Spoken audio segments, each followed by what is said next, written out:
Hello and welcome to Other Voices, brought to you by Peninsula Peace and Justice Center. I'm your host, Paul George.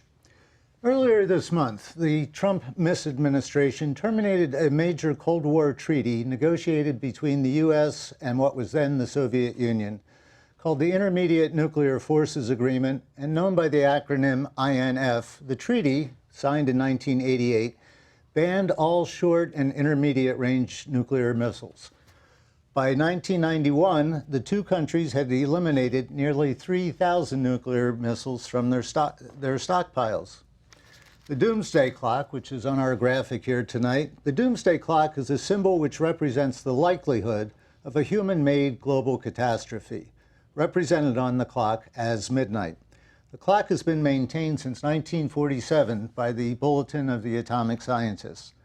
In 1988, when the INF Treaty was first signed, the clock's hands were moved back from 3 minutes to midnight to 6 minutes to midnight.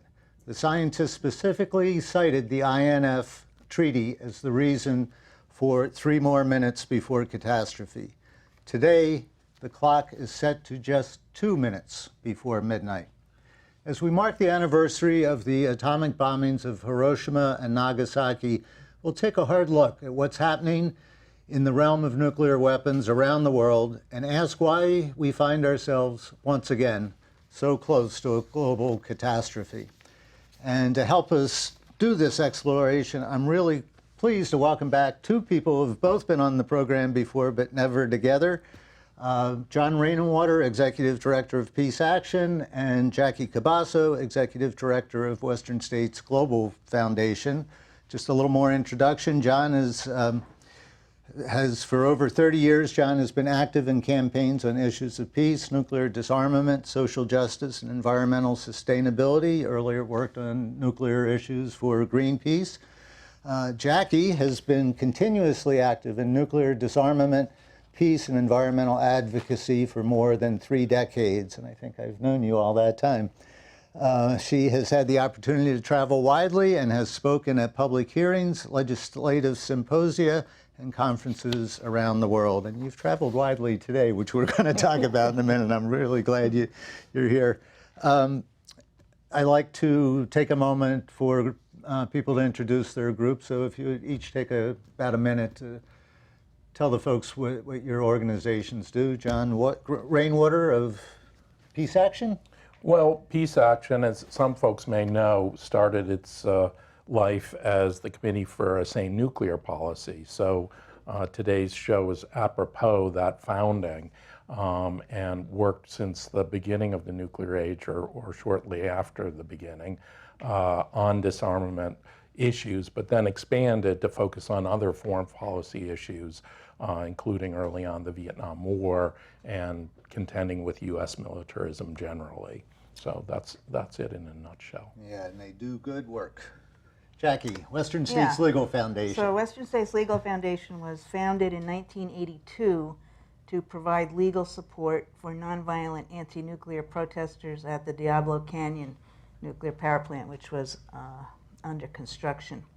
In 1983, and I should say took its name from the Pacific Legal Foundation, which is a very right-wing, very well-funded foundation that was accusing protesters, nonviolent protesters, of injuring PG&E workers and trying to force them to pay for their own law enforcement costs. In 1982, you may remember, was kind of, some of you will remember, some of you weren't born yet, was really the height of the anti-nuclear movement in this country and in many parts of the world. And the focus in California shifted from Diablo Canyon to the Livermore Nuclear Weapons Laboratory. And so in 1982 and 83, there were huge demonstrations there with well over 1,000 people arrested each time. And in 1983, I was one of 1,200 or 1,300 people arrested. And they housed us in circus tents on the grounds of Santa Rita Jail because there wasn't a jail big enough. And we stayed in there for almost 2 weeks, most of us, because we didn't like the deal they were offering. And I went around organizing people who wanted to go to trial. And so Western States Legal Foundation came forward to represent us, and I won't tell that story, but I really learned some of the legal arguments, such as regarding the applicability of international law, for example, which I felt gave me a language to articulate my moral outrage, and then they offered me a job. So since then. So then you had a way to pay for your moral outrage. Right. So we got as we went on, we got involved in environmental law related to nuclear weapons facilities. We got involved in international work, a lot of UN work.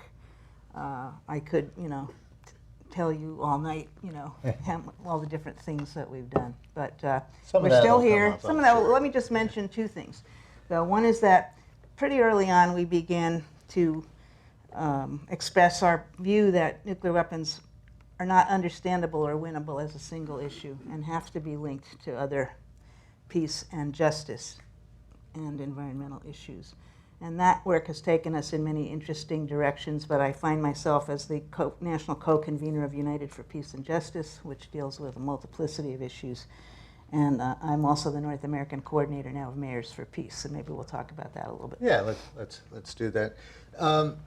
Let's start with the anniversary. It's the 74th anniversary of the bombings of Hiroshima and Nagasaki.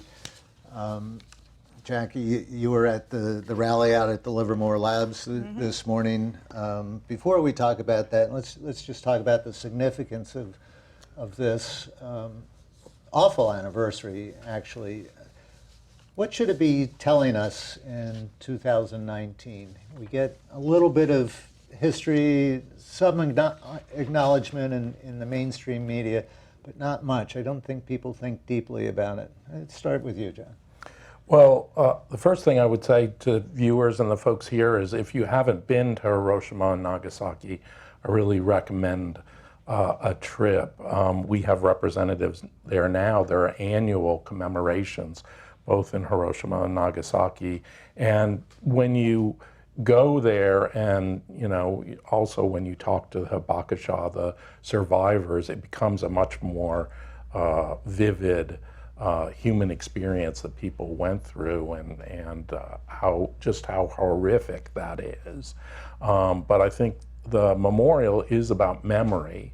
And I think as we'll talk later on today, we're losing the memory of just how horrific the use of the nuclear weapons are. And one thing we need to keep in mind is how lucky we are that it hasn't happened again, that this absolutely horrific experience has not yet, after Nagasaki, been repeated. And that's intentionally or accidentally. Intentionally or accidentally, and that's just dumb luck when it comes to the accidentally part. And so it is about memory for those individuals that lost their lives, but memory in order to take the steps that we need to take to prevent this from ever happening again. Great. Maybe you can say a word about the graphic we're using here, the memorial in Hiroshima. Well, that is the peace park now, where ground zero was, roughly speaking, of the nuclear attack. So you can see it, and people go there for the memorial, and people have probably seen the lanterns in the river there to memorialize the destruction that happened, and again to pray that it never happens again. This building was a meeting hall of some sort or a factory? Do you remember what it was? It was like a commercial meeting hall. Yeah. Jackie, your reaction on the... Yeah, I want to underscore the memory part because the average age of the survivors now is 82. Mm-hmm. And this is a quote from that the mayor of Hiroshima made in 1982 to the UN Special Session on Disarmament. That was the year when there were 1 million people in Central Park calling for the elimination of nuclear weapons. And he said, Hiroshima is not merely a witness of history. Hiroshima is an endless warning for the future of mankind. If Hiroshima is ever forgotten, it is evident that the mistake will be repeated and bring human history to an end. And I think what we're facing now is a reality that the nuclear dangers of nuclear war, dangers of wars among nuclear armed states, escalating to nuclear war, are growing. They're real. They're the most serious they've been since at least the end of the Cold War, but probably since World War II, according to some analysts. And most people are walking around completely unaware of that. While there is growing attention to climate change, and climate change is talked about as an existential threat, nuclear weapons are also an existential threat. And I think we have, as we approach the 75th anniversary of the US atomic bombings next year, I think we have a real task before us to rouse public opinion again, public awareness. People need to be working on both of these things together and a lot of other things that are also interconnected. Yeah, that's a good point, because the Bulletin of Atomic Scientists put together the doomsday clock. One of the reasons they have set it to 2 minutes is because of the dual threats of nuclear right. annihilation and climate change in particular. And 2 minutes is as close as it's ever been. It was at 2 minutes once before in 1953, I think, when the Soviet Union tested a hydrogen bomb. Right. And then in 2018 they set it to 2 minutes, and they reset it at 2 minutes this year and said this is the new abnormal. Yeah, that's right. That was their report this year, the new abnormal. Well, in speaking of memory, you started this day. I mentioned you've been traveling out at the Livermore National Laboratories for the annual gathering out there. Why don't you take just a couple of minutes to tell people a little bit of the history of this action and what went on today and how to get involved for next year? Yes. Well, the first huge demonstration was 1982 in June, the same day that the 1 million people were in Central Park in New York. And there were thousands of people surrounding the lab, doing all kinds of creative, nonviolent things to block traffic and really interfere with business as usual. And that year there were, as I said, there were about 1,500 people arrested. 83 was a similar scale and size that year again. And we have organized them with many groups every year since then. So this would be at least the 37th in the series. But when the Cold War ended, people kind of breathed a huge sigh of relief, and nuclear weapons just fell off the radar screen. Is that your observation too, that it was the end of the Cold War that really undermined the anti-nuclear movement? Because it had been a powerful movement. Yeah, very powerful. Absolutely. I think it was, ironically, it was things like the INF Treaty and the end of the Cold War and the reductions in nuclear weapons arsenals that kind of came along with it that made people think that the threat has gone away. But we're losing the infrastructure that we had to deal with that threat. And I think that's part of why the threat is greater today, because people don't have a way of thinking about it, and governments aren't as vigilant in terms of dealing with the problem. So I agree with Jackie that in some ways this is a more threatening time, particularly because people have forgotten how to deal with this type of a threat. What just went through my mind was my generation, we grew up with bomb drills, Right. Nuclear bomb drills in our schools, where we would hide under the desk or go out in the hallway and, This public problem was also aided by some propaganda from the government. Yes. Let's not forget that part. But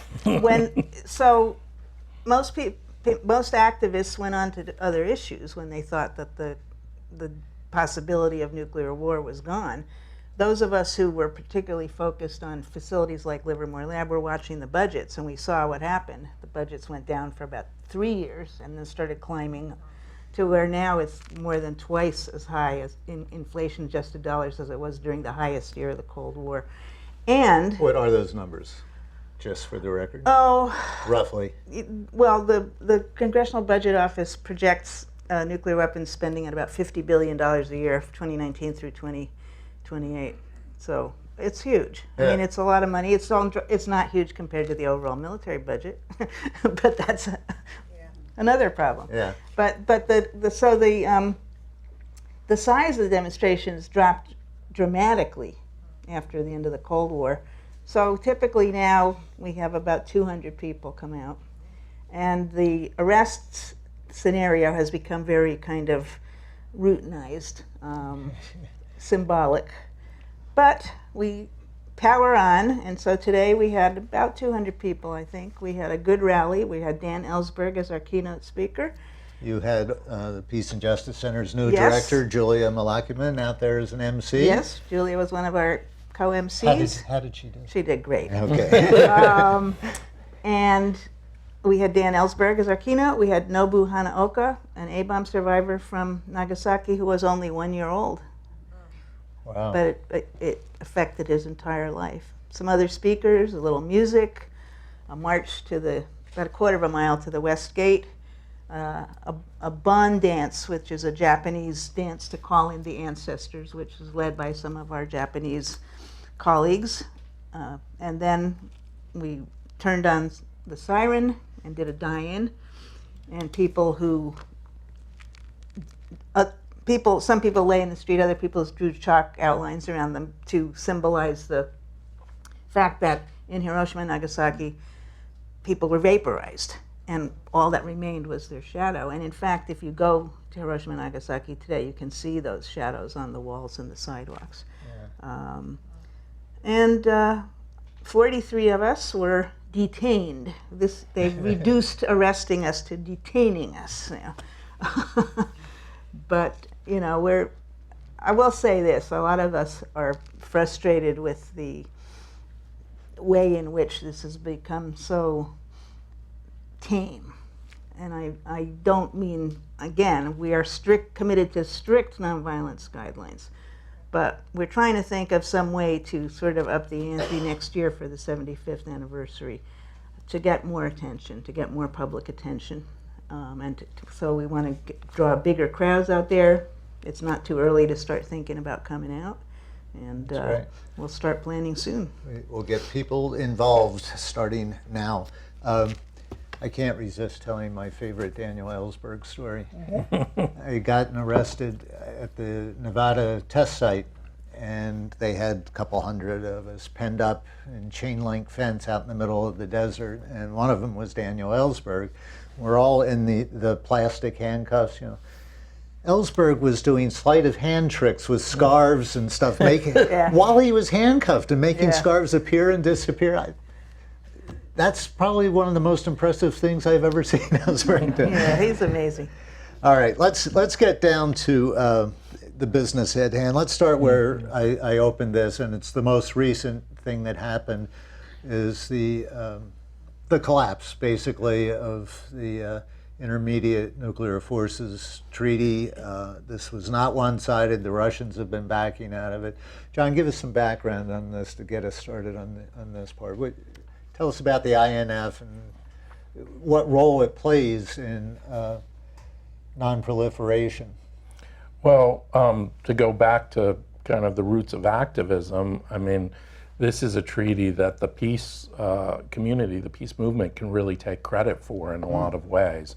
There were huge protests in Europe and in the United States, including that million-person protest that I was actually at in New York, that helped set the political stage for this treaty. And the concern was that you had intermediate nuclear weapons that can incinerate much of Europe.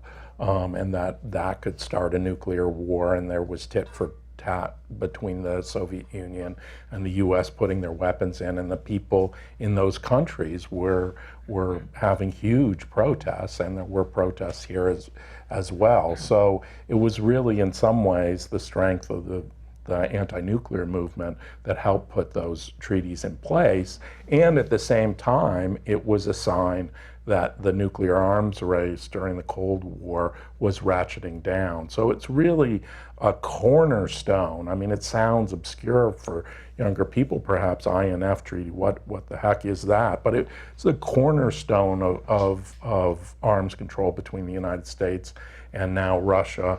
And the fact that these treaties, one at a time, starting really with the ABM Treaty and George Bush, have gone away is part of this new normal where the infrastructure that protected us from an accidental or intentional nuclear strike and an out-of-control nuclear arms race, they're just starting to evaporate one at a time and creating a really bad situation. And when you say they're evaporating, it's because most of these treaties had expiration dates. A lot of them had expiration dates to be reviewed and renewed, and the dates are just being allowed to lapse, and the treaties fade away. Well, there's some of that. I shouldn't say evaporate, because they're really being taken out back and done away with by our leaders. I mean, this is a treaty that we could have fixed. I mean, the United States complained about some things that Russia was doing, vice versa, Russia and the United States.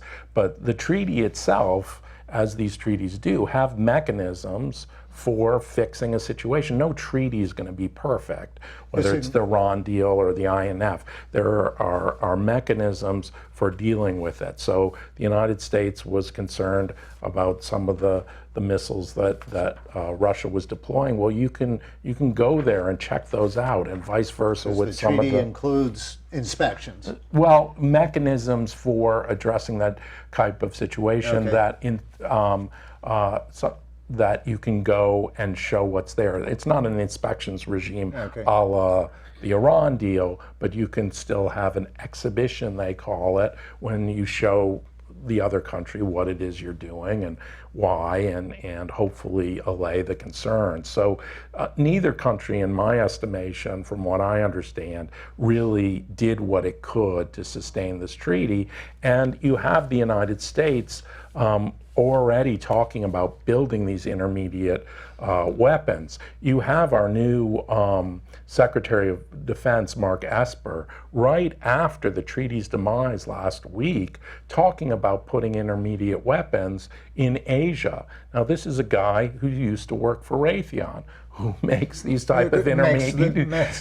And so, you know, it's just ridiculous what's happening here, where these treaties are going away, but at the same time, it's not a solemn occasion for the Trump administration.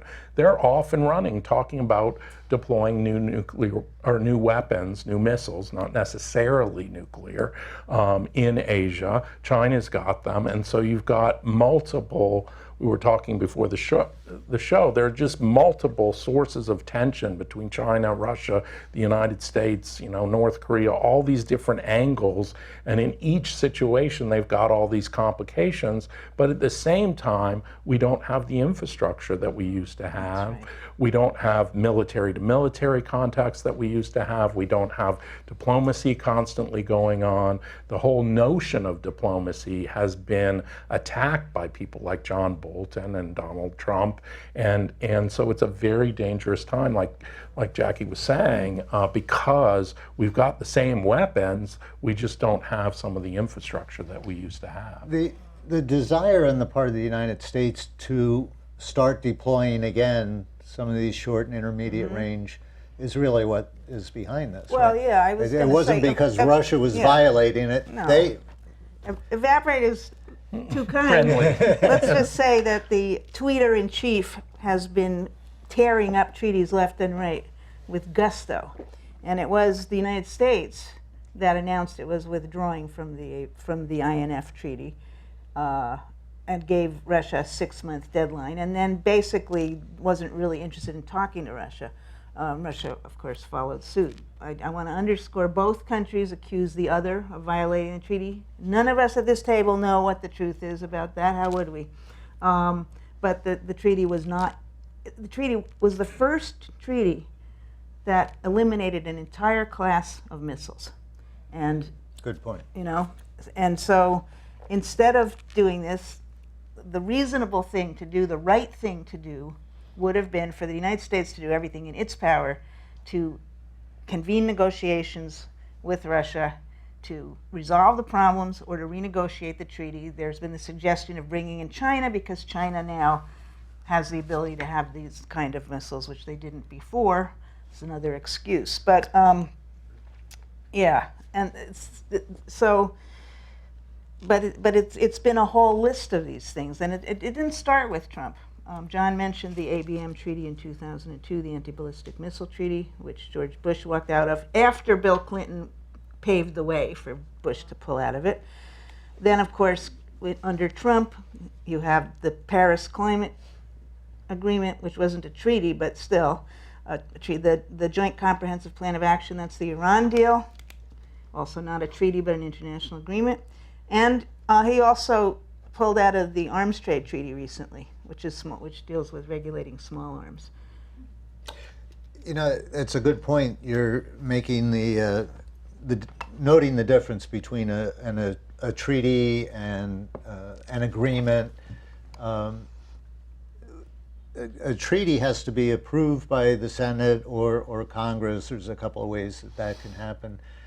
The INF is a treaty. How can Trump abrogate it without Congress giving an okay or even reviewing it? Do we know? Yes. Just because it's Trump? Well, there are provisions for pulling out of the treaty that I see. But they didn't meet those provisions. I mean, it's extreme national security, Yeah.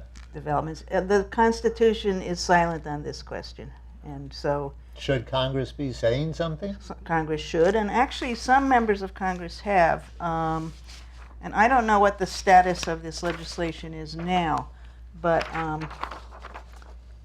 last year, Senator Jeff Markley and 6 colleagues introduced the Prevention of Arms Race Act of 2018, which characterizes withdrawal from the INF Treaty without consultation from Congress as, quote, a serious breach of Congress's proper constitutional role as a co-equal branch of government, and erects barriers to spending on missiles that would violate the treaty. So do you know the status of that? I don't know if it's been reintroduced.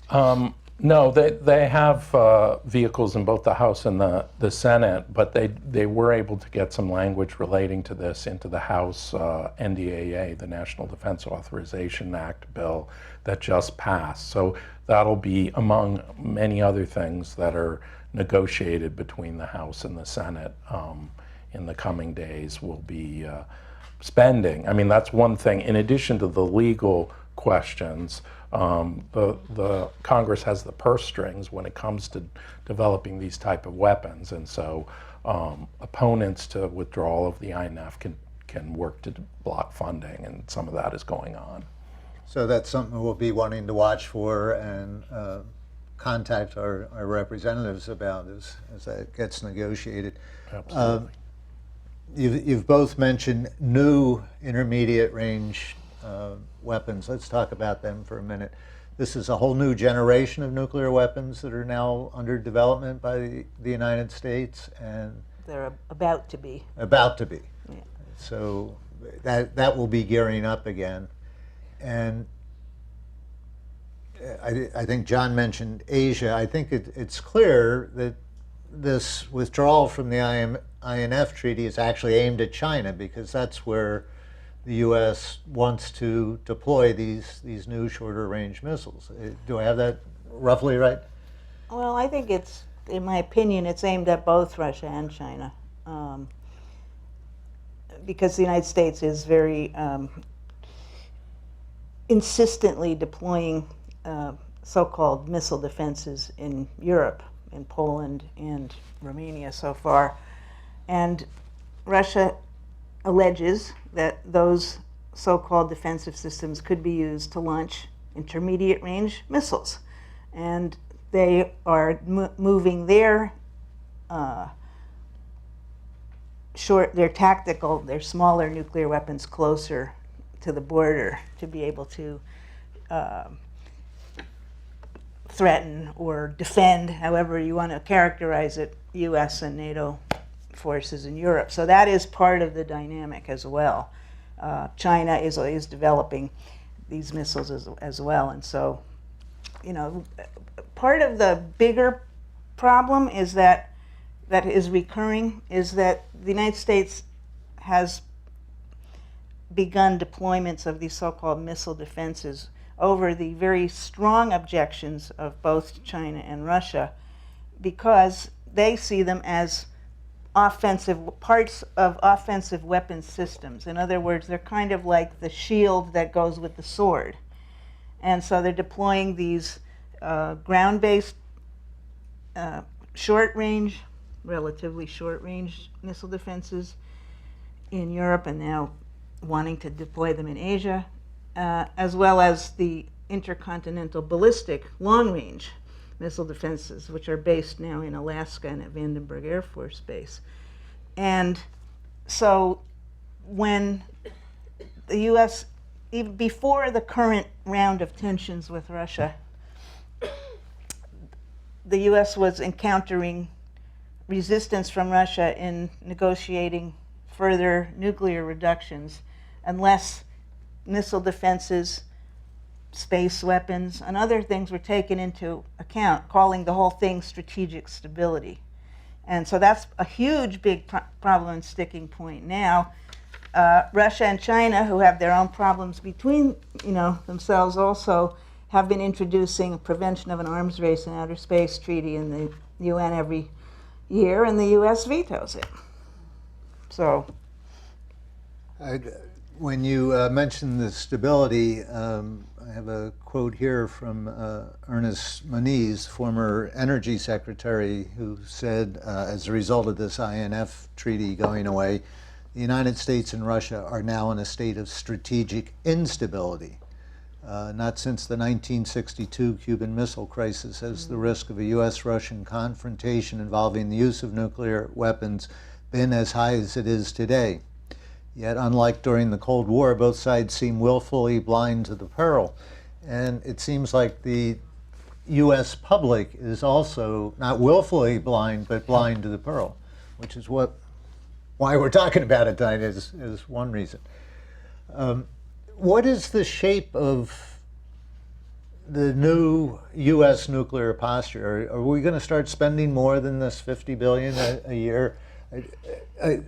There was a big program that started under Obama to spend a lot of money to upgrade and modernize our nuclear weapons. It started under Clinton. I must correct you. Yeah, we've been modernizing for a long time. Yes, I know. But what's that looking like right now? What are future plans for our arsenal and additions to our arsenal? Well, it's moving forward. The 50 billion is what's happening now, or is the projection, but the total projection over 30 years is $1.2 trillion, or 1.7 if you take into account inflation. And basically that's redoing the entire arsenal and making it all modern. And that includes the submarines, the ICBMs, which a lot of people think we don't need 3 legs of the triad, the bombers, just redoing all of that. But in addition, they're talking about new capabilities of weapons, like putting ballistic missiles on submarines that are low yield weapons, which we're getting back into an era of talking about winnable nuclear war or tactical nuclear weapons. Meaning battlefield. Battlefield, or they talk about escalate to de-escalate, and all these concepts that are about fighting a nuclear war. And that's one place where I think the polling is with those of us in favor of getting rid of nuclear weapons, is that although I think a lot of us don't believe in deterrence as a really functioning way of thinking, but this idea of fighting a nuclear war is part of what's driving some of these new nuclear weapons, and that's a huge problem. And one of the bright spots on the horizon, I think, is some of the debate around no first use of nuclear weapons that you saw in the Democratic presidential debate. You saw Elizabeth Warren articulate that, and at least that might tamp down on some of this notion that we should be building new nuclear weapons. But a lot of that $1.2 trillion is just rebuilding everything that we have in a bigger and, in their minds, better way. And it's horrific because we should be moving towards a nuclear weapons-free world and not towards another 30 years of trillions of dollars of spending. When you hear a number like 1.2 trillion, and you just mentioned the presidential race, and as people make proposals for new policies and new plans, the question is always how are you going to pay for that? Well, we got some answers, I think. But I want to go back to the strategic stability question again, because again, the nuclear weapons modernizations are not happening in isolation from other weapons developments. And all of the nuclear armed states are following the U.S. now in their own ways in terms of modernizing. They're trying to keep up. They can't keep up because the U.S. is spending so much more money than almost 3 times as much as Russia and China combined on its military, just for example. But there is a arms race going on now involving what are called hypersonic missiles, which are super fast, maneuverable conventional weapons. There's a program to develop what's called Prompt Global Strike, which is a U.S. program to be able to send intercontinental ballistic missiles armed with either nuclear or conventional warheads, anywhere in the world within an hour or less. And Russia's way of compensating for that overwhelming U.S. military superiority is to modernize its nuclear arsenal, and Putin has claimed that he's developing all these novel new, nuclear weapons concepts, which may or may not be true, but still. So then you have Russia modernizing its nuclear weapons, and then that feeds back again to another U.S. excuse to keep modernizing, and so this vicious cycle, vicious escalation, goes on and gets more and more dangerous as we have less and less regulations, less and less diplomacy, and as John said, less infrastructure that's been built up to deal with this. And one other thing that's happening I want to mention is a really alarming trend is the increased scale and tempo of war games by nuclear armed states and their allies, including nuclear drills. So the U.S. and Russia and the U.S. and China, for example, in recent months, both Russia and NATO have conducted some of the largest military exercises since the end of the Cold War, in Russia's case with the participation of China.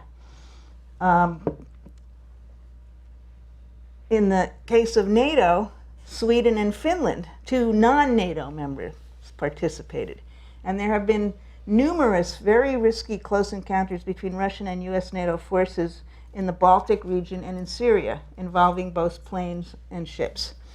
And last September, the U.S. flew 2 B-52 nuclear-capable bombers over disputed islands claimed by China.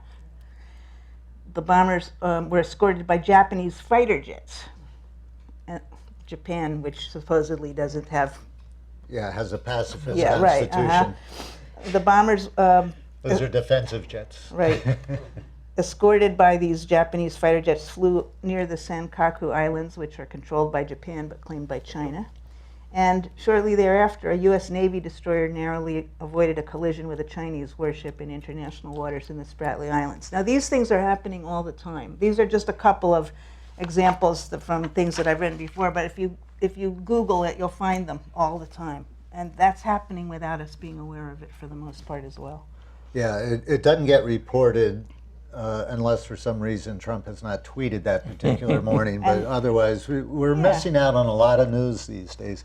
I do want to get to our audience, but I want to be sure we hit a couple of the other hotspots that are nuclear related, and talking about people running into each other. In Iran, we have what's seems to be considered one of the finest non-proliferation agreements in ages. Another one of these that just got walked away from. I'm not even sure what to ask. Where are we with this? I mean, we're killing Iran economically, and it's not just the leadership; it's the people in Iran that are suffering from this. Maximum pressure to get back to where we had already been. Your Exactly. thoughts on where we are in terms of Iran these days? Dan, let's start with you. Well, I point out a couple things in terms of where we are right now. And one thing, and maybe this is glass half full or over optimistic, is some people are working very hard to preserve the Iran deal. The United States has walked away thanks to the president's decision, but the Europeans and the Russians and the Chinese and the Iran are working to preserve what's there. Now, there's some tit for tat going on with Iran's civilian nuclear program and those sorts of things, but the European governments are working to try to preserve this. The other thing I would point out, though, that's on the bad side of the ledger is just to recall, because it's not there this week, how close we came to war with Iran. I mean, at least the reports are that we were moments away from the United States launching an attack. And I think people are familiar with what would happen if that happened in terms of how Iran would retaliate all over the world against U.S. forces or against allies or what have you, and how that could spiral, because Iran is not Iraq, Iran is not Afghanistan. This could end in a very, very ugly way. So we have both things going on where people are trying to move forward and preserve the deal. In the glint of optimism category is also the fact that the Trump administration did waive some of the civilian nuclear cooperation sanctions recently, which was perceived as maybe they're going back to something that's not just maximum pressure, but maximum pressure we've seen with Iran, we've seen with North Korea, complete and utter failure. And that's really on both the president, but also some of the leaders in the Democratic Party that just have this fetish really for sanctions, as if they're going to cause another country to knuckle under, and it never works that way. Look at Iraq and the Iraq War. It's kind of become the go-to strategy. Absolutely. Cheap, politically clean, cheap. Politically cheap. Well, there are a couple of basic things that people need to be aware of, and the Iran deal was not a bilateral agreement between the United States and Iran. It's an agreement between the United States, Russia, China, France, the UK, Germany, the EU, and Iran. And it was, although it was not submitted to the Senate for ratification because the Senate wouldn't have ratified it, it was the subject of a UN Security Council resolution, which the United States supported. So the U.S. is arguably violating international law by doing this. Is there a mechanism in the agreement where Iran could go to the United Nations and say the U.S. is in violation of this UN resolution? Probably. I don't know that John, for you're sure. shaking your head yes. They could. It'd be politically difficult. Yeah. I mean, there are all kinds of, again, mechanisms within the Iran deal, both with the UN or through the JCPOA itself, to go and try to negotiate breaches by the various parties. I mean, that's part of the beauty of the deal, and you could deal with an Iranian breach that way. Iran probably figures, why bother with some of that with the United States, given the way the United States is behaving. But I mean, there are some similarities with the situation with North Korea, because Let's go there. because with North Korea, the U.S. is demanding complete and total denuclearization of North Korea, Yeah. right? Before it will lift the sanctions. And North Korea is trying to sort of use this opportunity as a bargaining chip to say, okay, we're going to stop testing, we're going to stop testing our missiles, we're going to take all these steps, and we would like to see a formal end to the Korean War. And And we'd like some sanction relief. And this should be approached as a process that builds confidence and makes progress bit by bit. And the U.S., by the way, has to do some disarmament too, if it's going to denuclearize the Korean Peninsula.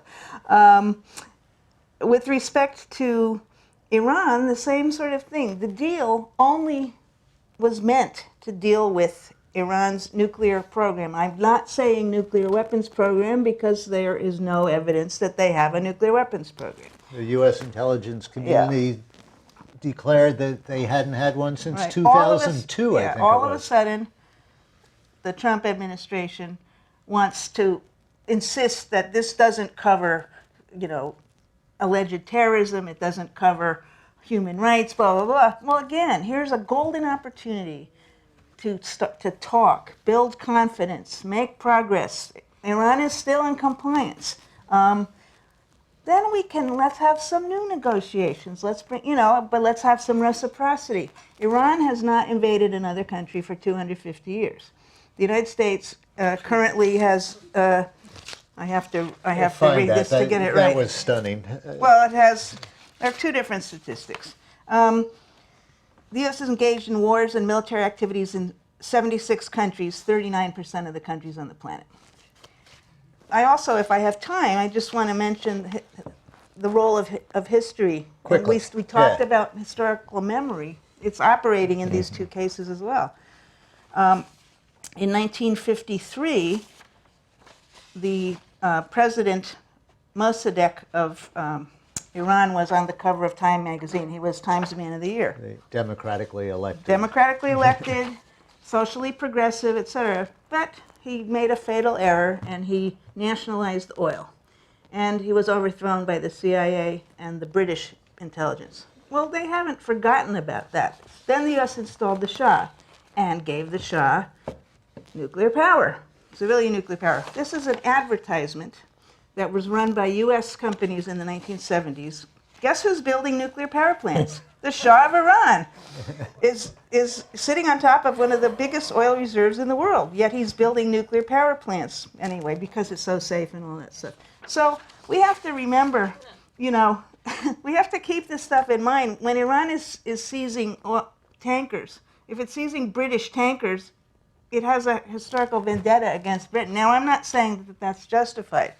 One other point I'll make real quickly is that why are we singling out Iran and North Korea? There are a whole bunch of other countries that have capabilities too, and we could go into them in some detail. Brazil, which by the way looks a lot like Iran, Japan, Argentina, any of the 44 countries whose ratifications are required for entry into force of the Comprehensive Test Ban Treaty because they have nuclear reactors. So there are all kinds of potential nuclear proliferators around the world, but India and Pakistan are allowed to get away with having their nuclear weapons. Israel's okay to have their nuclear weapons. The U.S. and the other four original nuclear armed states not complying with their obligations under the Nuclear Non-Proliferation Treaty to disarm, and yet threatening disastrous wars with these two countries. Excellent point. Let's see if we have, there's not a lot of time here for audience Q&A, but if you have a question, just hold up your hand and wait for Julia to arrive with a microphone. It's coming here, sir, and if you would stand up, be sure to hold the mic right up to your mouth. Thank you. I just want to follow up on the comment that Jackie just made. Can you hear me? I don't know if this thing is working, but there's in the discussions between the U.S. and Iran and North Korea, there's a point that I never hear in the media, and that is that when U.S. developed nuclear weapons many years ago, they didn't check with anybody else, get anybody else's approval. The United States developed their weapons, and they used them in Hiroshima, and they practiced, on Hiroshima and Nagasaki, and we know that's history. Years after that, Israel did a similar thing. They didn't go to Egypt, Jordan, Syria, and Lebanon, and neighbors, and say, we've got some new weapons that we're considering. You don't have any problem with this, do you? They went ahead and did it.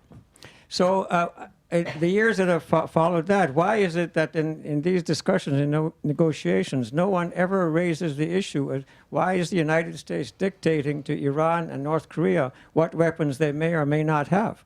I never hear this as a point of discussion in the media. No, you hear it around the Good point. UN sometimes. Yeah. And certainly people in other world capitals are well aware of the U.S. propensity to dictate terms. Do you want to comment on that briefly, or either of you? Well, I mean, what I was going to say, and this may not be popular, but the Iranians, of course, bring it up consistently in the negotiations, and certainly as an American peace activist, you know, that's one of the things that irks me the most is the hypocrisy and you know, bullying behavior of the United States. But I will say that when the Iran deal passed, there were a lot of Iranians who were pretty excited about it, and you did see people celebrating the passage of the deal. So you have to balance that realpolitik with the disgusting moral hypocrisy, frankly, of what's going on. And so certainly Peace Action, myself, celebrated the Iran deal, even though it was imposed in a very awkward way. You had the Iranian people really looking forward to that opening to the world that was provided by it. So for me, you have to balance those two and things. You raise a broader point too, which is that with all of these crises going on, we have two other things going on. We have many more than two. But we have more authoritarian nationalist leaders in these countries than maybe ever before at one time. And all of them are dealing with terrible domestic problems. I mean, we've got these massive demonstrations now in Russia, in Hong Kong, the suppression of the Uyghurs by China, and everything that's going on here with immigration, with, I don't have to even begin to tell you the list. So these are also complicating factors. Okay, another question right here. Wait for the microphone, Judy. Take the mic. Hold it up I there. recently read The Doomsday Machine by Ellsberg, and there were a couple of things that were really striking. One was that even before Russia got the bomb, we had this massive plan to bomb all the cities of China and Russia if there was anything that was happening that we didn't like.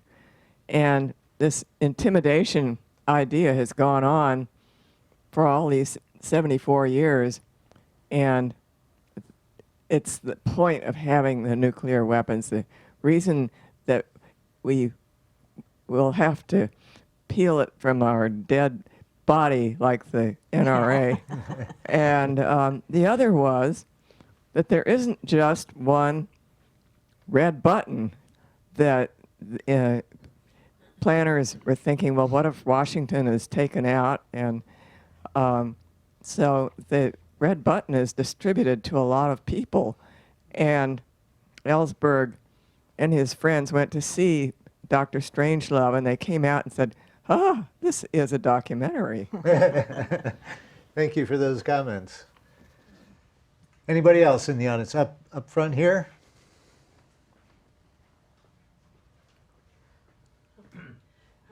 I just have a question. You mentioned that there are Keep treaties. it close. There are treaties between China and Russia, but U.S. is vetoing it. Can you? I mean, Yeah. I don't know if I heard that correctly or not. Yeah, what I said was Russia and China have for a number of years now been proposing negotiation of a treaty, prevention of an arms race in space treaty, and the U.S. has nixed it. And why? The United States does not want any limitations placed on its ability to use space for military purposes. Space Force. Yeah. Yeah. Space Force, there's a new Space Force that Trump has constituted. Very quickly, anyone else in the audience? We have 3 minutes left. Let's talk about where the abolition, anti-nuclear weapons movement goes. All right. Well, I have one particular thing I want to mention, Okay. which is the presidential campaign. We have to make this an issue. And one tool for doing that, I'm very happy to report on July 1st, the United States Conference of Mayors, which is the national nonpartisan association of cities with populations over 30,000, unanimously adopted a Mayors for Peace resolution which is entitled Calling on All Presidential Candidates to Make Known Their Positions on Nuclear Weapons and to Pledge U.S. Global Leadership in Preventing Nuclear War, Returning to Diplomacy, and Negotiating the Elimination of Nuclear Weapons. So I just want you to know this is a tool you can use. You should bring this to the attention of the candidates, of your own mayors and city councils, and try to get this demand from the bottom up. Normally, I would bring up at this point that something like nuclear weapons usually doesn't get talked about in the context of a presidential campaign. Foreign policy hardly gets talked about. But do you think maybe Elizabeth Warren's bold statement about no first use might force that into it? Because somebody will use it to try to attack her. Absolutely. I think it's gotten traction. I mean, it got some traction in some awkward ways. You had Liz Cheney tweeting against that the day after the debate, saying, which cities do you want to see destroyed because of your sacrifice, because of your position on this? And you had Bernie Sanders back up Elizabeth Warren. So I do think that it's out there. I think, with the mayor's initiative that Jackie's talking about, I would encourage people to go wherever you can. If there's a town hall or a fundraiser that you can go to with these presidential candidates, raise it.